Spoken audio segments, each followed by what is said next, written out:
시청자 여러분 안녕하십니까? 김동수입니다. 실물경제 침체와 이번 사태로 촉발된 대내외 경제의 불확실성과 국내적으로는 대량 실업과 폐업입니다. 그리고 글로벌 차원에서는 국가 간 경제 장벽이 높아지면서 초유의 현상이 예상되고 있습니다. 국제 금융시장에서는 경기 침체 우려, 국제 유가 급락 등으로 주요국들의 주가가 큰 폭으로 하락하고 국채 금리와 환율이 급등락하는 등 가격 변수의 변동성이 크게 확대되고 있습니다. 정부의 자금 출처, 증빙 강화와 보유세 부담 증가 등으로 매수 심리가 크게 위축되고 있습니다. 강남권에 이어 강북의 대표 지역에서도 하락하고 있고요. 특히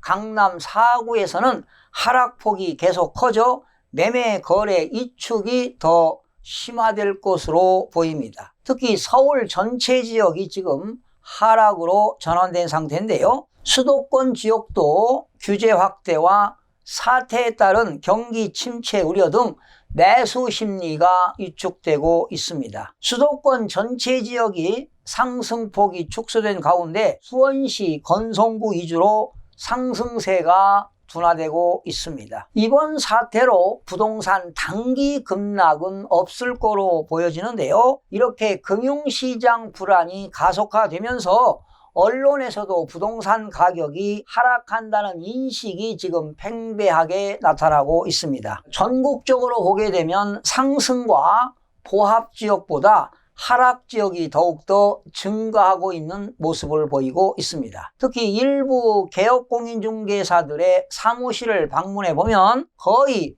거래가 없지만 지역별로 차이가 두드러지게 나타납니다. 호가가 떨어지는 지역도 있고 안 떨어지는 지역도 있고 급매물이 쌓이는 지역도 있고 급매물이 전혀 나오지 않는 지역도 있습니다. 그런데 급매물이 나오는 지역은 즉시 소진되는 경우도 있고 급매물이 쌓이는 지역도 있습니다. 자, 우리나라에서 아파트 특히 서울 지역에서 떨어지는 순서는 정해져 있습니다. 첫 번째는 재건축 아파트가 크게 떨어지고요. 두 번째는 초고가 아파트, 세 번째는 9억 원 초과 아파트, 그리고 중저가 아파트 순으로 떨어지는 것이 일반적입니다. 그래서 제가 국토교통부 실지 거래 가격을 조사해 봤는데요. 재건축 아파트를 살펴봤습니다. 강남구 대치동에 있는 음마아파트가 되겠는데요. 전용 면적은 76.7구인데 지난 2019년 12월 4일에 21억 5천만 원에 거래가 됐는데 지난 2020년 3월 10일 날 19억 5천만 원으로 거래가 되었습니다. 결과적으로 10.2%가 하락한 것으로 나타났고요. 또한 재건축 아파트 송파구 송파동에 있는 잠실주공 아파트 전용면적 82.61제곱미터가 되겠는데 2019년 12월 14일 날 24억 3,400만 원에 거래가 됐는데 지난 2020년 3월 10일에 22억 8,425만 원으로 거래가 되어서 6.5%가 하락을 했습니다. 이렇게 재건축 아파트는 매매가격 변동률이 상당히 심합니다. 즉 상승폭과 하락폭이 극심해서 영향을 많이 받는 것으로 나타나고 있습니다. 다음은 초고가 아파트를 살펴보겠습니다. 강남구 압구정동 신현대 12차 182제곱미터니까 60평이 넘죠. 2019년 5월 24일 날 39억에 거래가 됐습니다. 이게 건축연도가 1992년이기 때문에 한 28년 됐죠. 그런데 지난 2020년 3월 10일 날 45억에 거래가 됐습니다. 오히려 인상됐죠? 15.3%가 인상이 되었습니다. 자, 신현대 12차 아파트는 2019년 5월부터 2020년 3월까지 10개월 동안 전용면적 182제곱미터는 한 건이 거래가 되었습니다. 그런데 39억짜리가 45억 원으로 인상이 됐으니까 6억 원이 올랐죠. 지금 이 신현대 아파트는 전통적인 부자들이 많이 살고 있는 지역인데요.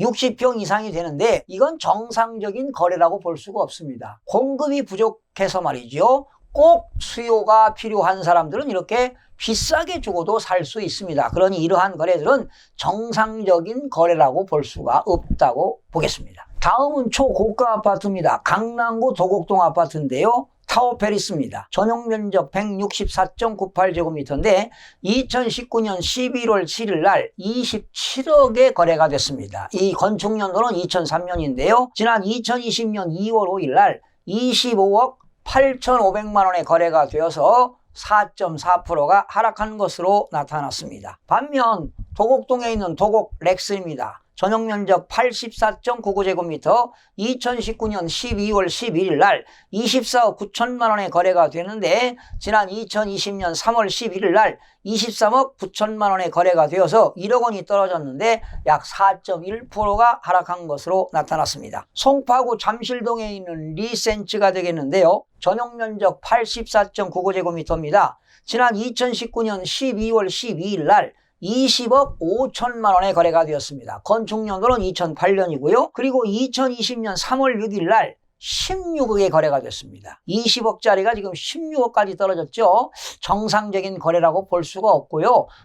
부자지간의 거래가 있을 수도 있습니다. 그러나 2020년 3월 12일에는 19억 500만 원이니까 한 1억 4,500만 원이 떨어졌습니다. 그러니까 16억에 거래가 된 것은 28.1%가 하락했고 19억 500만 원에 거래가 된 것은 7.6%가 하락한 것으로 나타났습니다. 그리고 9억 원 초과 아파트입니다. 성동구 금호동 이편한 세상 금호파크가 되겠는데요. 전용 면적 84.967제곱미터 2019년 12월 16일 날 13억 4,500만 원에 거래가 됐습니다. 이거는 2019년도에 건축됐기 때문에 신축 아파트가 되겠죠. 그러나 2020년 3월 11일에 15억이 됐습니다. 이렇게 신축 아파트는 상승한 것으로 나타났습니다. 무려 11.5%가 상승했는데요. 이렇게 한동안 신축 아파트 인기몰이 인상이 되었습니다. 그러나 정부의 강력한 부동산 정책과 더불어 사태 확산 영향으로 서울의 재건축 아파트는 물론 신규 아파트도 현재는 가격 조정이 이어지고 있는 것을 참고로 알아두시면 도움이 되겠습니다. 앞으로 부동산 시장에서 매매 거래 위축은 더욱더 심화될 조짐이 보이고 있는데요. 실물 경제의 침체와 함께 사태 종식 시점도 불투명해 아파트 매매 시장의 불확실성은 더욱더 커질 전망입니다. 자, 그렇다면 계속 가격은 하락하지 않을까요? 다음은 9억 원 초과 아파트입니다. 용산구 한강로 1가 용산 파크자이가 되겠는데요. 파크자이 전용 면적은 84.967제곱미터, 계약은 2019년 10월 15일 날 13억 9천에 거래가 되었습니다. 건축 연도는 2005년이 되겠고, 그런데 지난 2020년 2월 13억 원에 거래가 되어서 6.9%가 하락을 했습니다. 자, 중저가 아파트를 살펴보겠습니다. 노원구에 있는 건영 아파트인데요. 전용 면적은 84.77제곱미터 2019년 11월 23일 날 3억 8,900만 원에 거래가 되었는데 건축 연도는 2003년이고요. 지난 2020년 2월 1일 날 4억에 거래가 되었습니다. 오히려 중저가 아파트는 상승을 했습니다. 2.8%가 상승을 했습니다. 또 중저가 아파트 도봉구 창동에 있는 동아그린 아파트인데요. 전용 면적이 51.66제곱미터입니다. 2019년 11월 19일 날 3억 2천만 원에 거래가 되었습니다. 건축 연도는 꽤 오래됐습니다. 26년이 된 1994년에 건축됐는데 지난 2020년 2월 1일 날 3억 4천만 원에 거래가 되었습니다. 오히려 6.25%가 상승했는데요. 이렇게 중저가 아파트는 상승한 것으로 나타났습니다. 이런 것들은 정상적인 실수요자 유입으로 가격이 상승한 것으로 보여집니다. 다시 한번 중저가 아파트 살펴보겠습니다. 서대문구 홍원동이 되겠는데요. 전용 면적은 83.9제곱미터입니다. 세한 숲속 아파트인데요. 2019년 11월 28일 날 3억 8,500만 원입니다. 건축 연도는 2002년인데 지난 2020년 3월 14일 날 4억 3천만 원에 거래가 되었습니다. 역시 11.6%가 상승을 했습니다. 이렇게 중저가 아파트는 오히려 상승을 했다는 이야기가 아니겠습니까? 바로 이런 것들도 중저가 아파트는 꼭 투기 수요들이 몰린 것보다는 정상적인 실수요자가 유입되는 바람에 이런 공급과 수요 원칙에 따라서 공급은 부족하고 수요가 많기 때문에 이렇게 상승한 것으로 보여집니다. 자, 그러면 중저가 아파트 용인 수지구 동천동에 있는 현대홈타운을 살펴보겠습니다. 자, 용인 수지구는 올해 좀 많이 올랐죠. 현대홈타운 84.966제곱미터인데 지난 2019년 12월 11일 날 5억 8,500만 원에 거래가 됐습니다. 건축연도는 2002년인데 지난 2020년 2월 19일 날 6억 9,500만 원입니다. 한 2개월 사이에 1억 이상이 올랐죠. 이것은 18.8%가 상승했는데, 자, 이렇게 투기 세력들이 말이죠. 용인 수지구 또 수원 권송구에 이런 데 투기 수요들이 몰리다 보니까 좀 가격이 상승한 것으로 조사가 되었습니다. 아무래도 투기 세력들이 많이 유입된 곳입니다. 또 중저가 아파트 수원시 권송구 호매실동입니다. 한양 수자인 파크원이 되겠는데요. 여기는 전용 면적이 84.92제곱미터고 지난 2019년 12월 17일 날 5억 500만 원에 거래가 됐습니다. 이것도 건축연도가 2018년도니까 신축 아파트라고 볼 수가 있죠. 그런데 지난 2020년 2월 19일 날 5억 9천만 원에 거래가 되었습니다. 그러니까 두 달 사이 한 8,500만 원, 1억 가까이 인상이 됐는데 16.8%가 상승했습니다. 역시 수원시 권송구도 투기 세력들이 유입되는 바람에 가격이 두 달 사이에 이렇게 10%에서 20% 이상 상승해서 지난 2월 20일 국토교통부가 조정 대상 지역으로 지정하지 않았습니까? 바로 이런 것들은 투기 세력들이 몰려들기 때문입니다. 이번 사태가 말이죠. 장기화된다면 부동산 가격은 서서히 하락할 수밖에 없습니다. 여러분들도 아시다시피 2008년 글로벌 금융위기 이후에 서울 지역은 무려 5년간 하락을 했습니다. 지금은 국내 위기, 국외 위기로 중첩복합 위기에 처해 있습니다. 부동산 시장에 퍼펙트 스톰이 올 것으로 예상이 되는데요. 올해 2020년도에 갭 투자한 사람들은 큰 폭망이 예상이 됩니다. 지금 주식시장도 약세시장이 지속되고 있는데요. 그렇다면 주식시장 약세시장이 되게 되면 부동산 시장은 침체기를 거쳐서 하락기에 들어간다고 보시면 되겠습니다. 주식 약세 시장, 소위 베어 마켓이 4개월 이상이 되게 되면요, 부동산 가격은 25% 이상 하락하도록 되어 있습니다. 또한 주식 약세 시장이 6개월 이상 연속 지속이 된다면 부동산 가격은 35% 이상 하락할 것으로 예상이 됩니다. 여러분도 아시다시피 주식은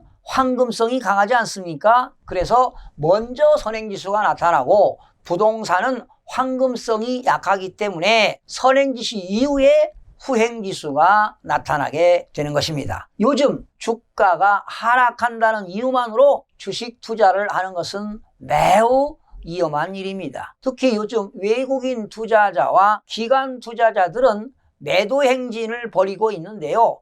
개미들은 지금 꾸준히 순매수 행진을 벌려서 동학개미 운동이라는 신조어까지 나왔겠습니까? 앞으로 주식시장은 기술적인 반등이 있을 수 있으나 아무래도 코스피 지수는 하락할 것으로 예상이 됩니다. 현재 우리나라 상장기업 5개 중 한 곳은 말이죠, 영업이익을 가지고도 이자 비용을 못 내는 기업들이 많습니다. 바로 이런 기업들이 한계기업 아니겠습니까? 일명 한계기업을 존비기업이라고 합니다. 머지않아 존비기업들은 구조조정이 될 것입니다. 이번 사태 영향이 얼마나 갈지 불확실성이 높은 상황에서 주식과 부동산 투자 판단 시 상당히 어려워 보이는데요. 여러분들이 주식을 투자하고 집을 매수하고자 하시는 분들은 하반기까지 추세를 지켜보는 것이 현명한 방법이 아닐까, 이런 생각을 해보면서 방송 마치겠습니다. 시청해 주신 여러분 대단히 고맙습니다. 최선을 다하겠습니다. 내일 아침에 찾아뵙겠습니다. 마음이 드셨다면 구독, 좋아요 꼭 부탁드리겠습니다. 고맙습니다.